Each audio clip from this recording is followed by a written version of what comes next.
이번 비디오에서는 포토 OCR과 마찬가지로 좀 복잡한 학습 알고리즘이 여러 개가 결합된 파이프라인 형태로 주어진 학습 시스템에 있어서 어떻게 더 개선해 나가고 그 문제점을 찾아내는지를 그 방법론을 좀 살펴보려고 합니다.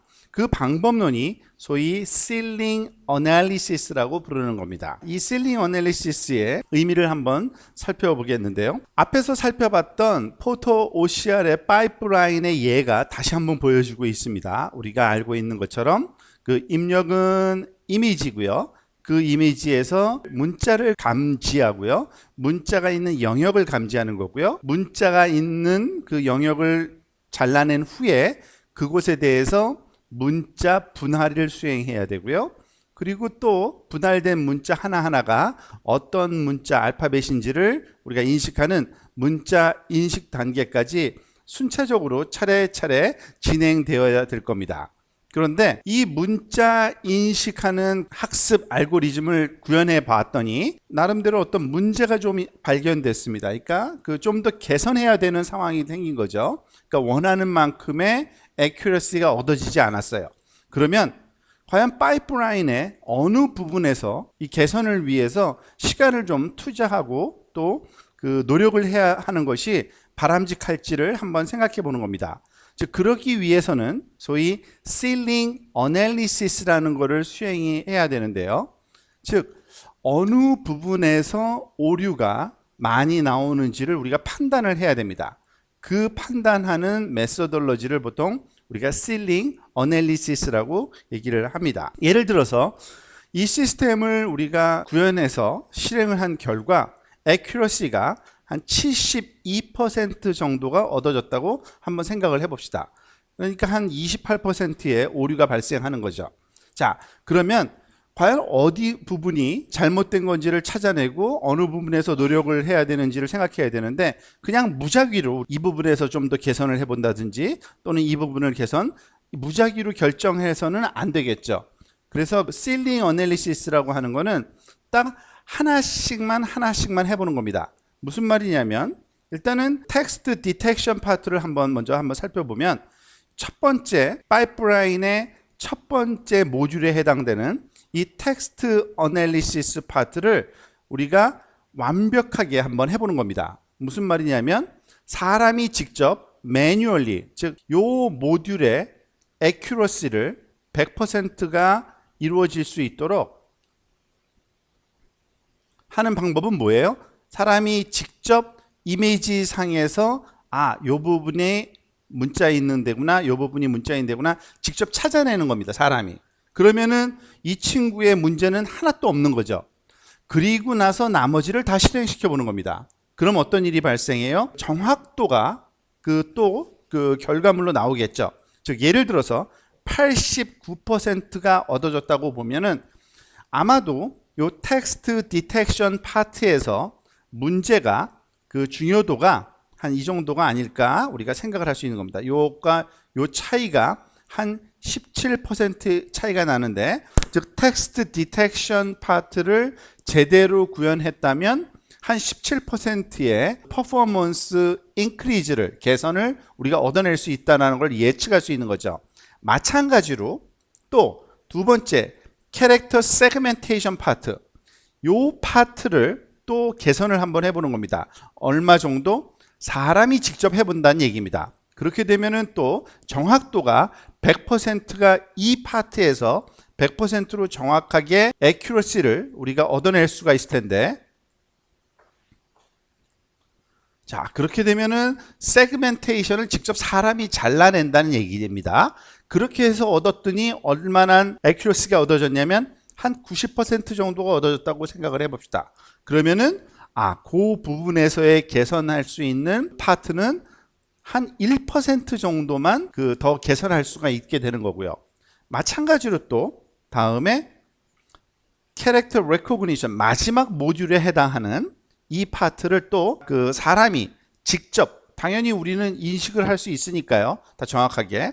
그러면 100%까지의 액큐러시를 얻을 수 있는데 이 얘기는 뭐냐면 모든 과정을 다 사람이 직접 한 거죠. 그러면은 사람이 직접 했을 때 얻어지는 그 퍼포먼스는 100%로 지금 보는 거니까 그것의 또 개선율이 어느 정도인지를 요 두 개의 차이 10% 정도라는 것을 우리가 알 수가 있습니다. 그 얘기는 뭐냐면 만약에 이 시스템의 개선을 위해서 우리가 노력과 시간을 투자한다면 어느 부분에서 많은 시간을 투자해야 되면 바로 이 텍스트 디텍션 파트에서 제일 먼저 그 시간을 할애해서 개선을 해야 된다는 얘기입니다. 그래야지만 가장 큰 포션을 차지하는 그런 문제점이 해결될 수 있는 거고요. 그 다음에 두 번째가 바로 캐릭터 레코그니션, 즉 얘가 첫 번째 주자고요. 얘가 두 번째 대상이고 마지막으로 한 1% 정도는 뭐 적용을 하든지 말든지 우리가 결정을 할 수 있겠죠. 이와 같은 중요성, 그러니까 주된 에러가 발생하는 컴포넌트를 찾아내기 위해서 부분적으로 사람이 직접 정확한 값을 한번 찾아내보는 그러한 과정을 소위 실링 어널리시스라고 부릅니다. 그런 실링 어널리시스 파트를 포토 OCR 뿐만 아니라 다른 모든 러닝 머신에도 적용을 할 수가 있을 텐데요. 또 다른 대표적인 예 하나가 페이스 레코그니션이라는 분야일 겁니다. 그러니까 우리가 페이스 레코그니션이라는 분야를 예로 들어서 또 한번 그 실링 어널리시스가 어떻게 수행될 수 있는지를 한번 좀 살펴보도록 합시다. 자, 보통은 지금 오른쪽에 그냥 일반 사진에 그 여성 얼굴이 한 명이 나와 있는데요. 보통 이와 같은 페이스 레코그니션 또한 굉장히 복잡한 파이프라이닝을 통해서 진행이 됩니다. 보통 카메라 이미지가 입력으로 주어질 거고요.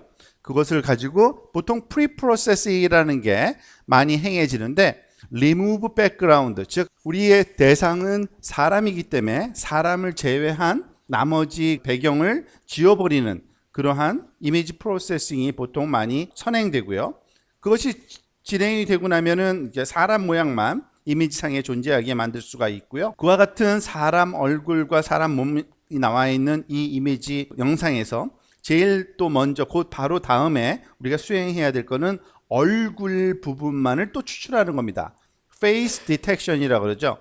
이 페이스 디텍션을 수행한 후에는 우리의 그 대상 영역이 얼굴만 정확히 그 일정한 에스펙트 레이쇼를 갖는 그러한 영역 안에 얼굴 이미지 하나가 들어올 거고요. 이 얼굴 이미지를 가지고서 이제 그 사람이 누구인지를 분석하기 위해서 여러 가지 작업을 합니다만 지금 여기서 예를 들고 있는 걸 눈, 코, 입을 따로따로 영역을 또 찾아내는 겁니다. 즉 눈을 구분해내고요. 그리고 코도 구분해내고요. 그리고 입도 구분해내면 그 눈이 가장 닮은 그 사람과 그리고 코와 닮은 사람 그리고 그 입이 닮은 사람들을 그 데이터베이스에서 골라내서 가장 누구와 비슷한지 우리가 또 로지스틱 리그레션이나 뉴럴 네트워크를 통해서 분류를 할 수 있겠죠. 그 분류된 결과를 이 데이터들을 로지스틱 리그레션 알고리즘에 넣어서 판단을 하는 그러한 그 과정을 우리가 걷게 됩니다. 뭐 결과물로는 누구다라는 그 사람 이름 또는 등록된 그 사용자의 이름 또는 그 사람의 아이디가 그 리턴돼서 나오도록 이렇게 만들어 줘야 될 겁니다. 이 또한 일련의 과정들로 구성되어 있기 때문에 이 시스템을 우리가 구성한 후에 퍼포먼스를 높이기 위해서는 역시 그 포토 OCR에서 했던 것과 마찬가지로 실링 어널리시스를 수행을 해야 됩니다. 그러기 위해서는 앞에서와 마찬가지로 그 하나의 단계마다 퍼포먼스를 개선했을 때, 그러니까 완벽하게 사람이 대신 수행했을 때의 그 개선되는 지표를 우리가 숫자로 정확도를 찾아내야 되겠죠. 자, 한번 볼까요? 제일 먼저 당연히 전체 시스템을 한번 돌려봤을 때 어느 정도의 퍼포먼스가 나오는지는 우리가 먼저 알아야겠죠. 예를 들어서 한 85%의 퍼포먼스가 나왔다. 그러니까 한 15%가 틀렸다고 보는 겁니다. 그럼 이것을 개선하기 위해서는 제일 먼저 해야 되는 거는 파이프라인의 첫 번째 단계, 여기서 그 프리프로세싱이라고 부르는 이 단계를 사람이 직접 우리가 포토샵이나 아니면 여러 가지 이미지 프로세싱 툴의 도움을 받아서 사람 부분만 오려낼 수가 있겠죠. 그럴 때 얻어지는 마지막 퍼포먼스가 얼마인지를 한번 계산해 보고요. 여기서 예를 든 거는 한 85.1%가 얻어졌대요. 그러니까 그 얘기는 뭐예요? 굉장히 퍼포먼스 증대는 한 0.1% 뿐이 안 됐으니까 이 부분은 별로 문제가 없는 프로세싱이라는 증거죠. 그 다음에 페이스 디텍트, 얼굴을 감지하는 부분, 그 부분을 사람이 직접 했더니 91%까지 퍼포먼스가 올라갔어요. 그 얘기는 또 뭐예요? 요 차이를 계산해 보면 한 5.9%니까 굉장히 많은 퍼센트만큼 개선이 된 거죠. 아마도 요 페이스 디텍션에 대해서 다시 한번 개선을 어떻게 해야 될지 고민을 해봐야 되겠죠.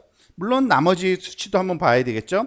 예를 들어서 아이 세그멘테이션과 노즈 세그멘테이션 그리고 마우스 세그멘테이션 하나하나를 다 사람의 손으로 직접 했을 때 퍼포먼스를 보니까 95, 96, 97, 즉 여기서 여기까지는 한 4% 개선됐고요. 여기서는 1%, 여기서는 또 1%, 마지막으로 로지스틱 리그레션 알고리즘을 요 세 개의 데이터를 대해서 적용했더니 한 3%의 개선이 됐다. 즉 모든 것을 사람이 직접 했다면은 100%까지 이루어진 거죠.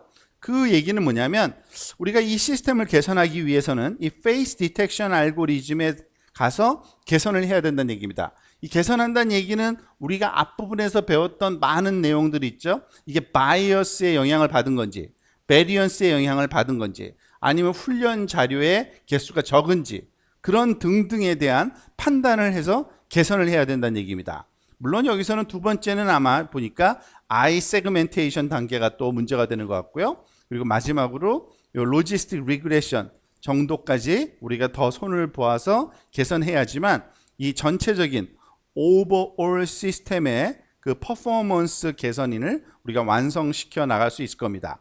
즉 복잡한 단계로 이루어진 파이프라인 형태의 머신 러닝 클래시파이어 분류기들을 우리가 개선해야 하는 데는 각각의 단계를 사람이 직접 개입해서 진행했을 때 나아지는 그 퍼포먼스의 차이로 어느 부분이 가장 취약한지를 알아내고 그 모듈 부분에 집중적인 시간과 우리가 노력을 투자해서 개선해야지만 전체적인 퍼포먼스가 좋아질 수 있고 우리의 리소스, 특히 시간 리소스 배분이 적절하게 되었다고 볼 수 있겠습니다.